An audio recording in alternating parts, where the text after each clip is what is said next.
Hello again.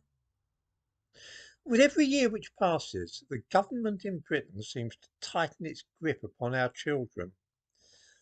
That they are indoctrinated in state schools about matters relating to race, sex, and gender is now taken for granted, and there's little that parents can do about this other than to educate their children at home. However, this is not enough because there is always the suspicion on the part of our masters that we might be teaching them the wrong things at home. Who knows, we might be telling our children that there are only two genders instead of 682. Why, the extremists among us might even be trying to get our boys to be boys and our girls to be girls. In other words, if our daughter thinks that she is in some way really a boy, we might do our best to explain to her that this is a mistaken viewpoint and that she's really a girl, perhaps with a different perspective on life than most other girls. That's fine, of course. My own daughter could climb trees better than any of the boys she met, fight better than they could with her fists, and she was also a better swordswoman than any of the boys whom she came up against during competitions. That's fine. Nothing at all wrong with being a tough and capable girl, any more than there is something wrong with a boy being gentle and soft.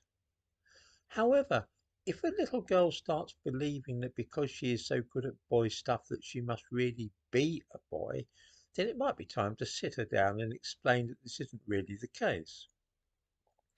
I do not know a single parent who would disagree with this view of the case, at least among those whom I know and have met in the past.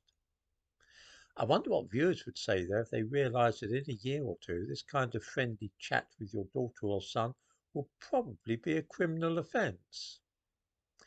This is likely to be an inevitable and undesirable side effect of the latest law which the government are planning, and it was announced yesterday by Michelle Donnellan, the Culture Secretary.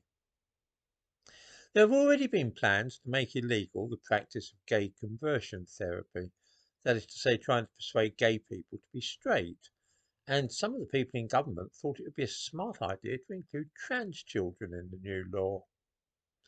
The idea is that it will be a criminal offence to try and dissuade a trans child or young person from their belief that they belong to the opposite sex. Already many people can see which way this is heading because of course it will not be possible to exclude religious groups or parents from such a law.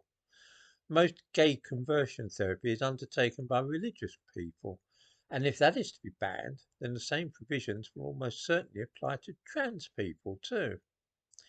In other words, if a teenager is confused about his or her gender and a kindly vicar tells a girl that she really is a girl and not a boy, then bingo, he will have broken the law.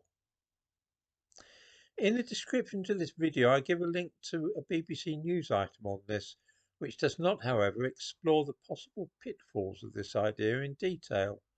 Those of us who do not regard our children as being the property of the state are feeling uneasy about the whole business because, as it stands, the outlined legislation would certainly bring parents within reach of the law for explaining their own views on gender to their children. This is a shocking prospect.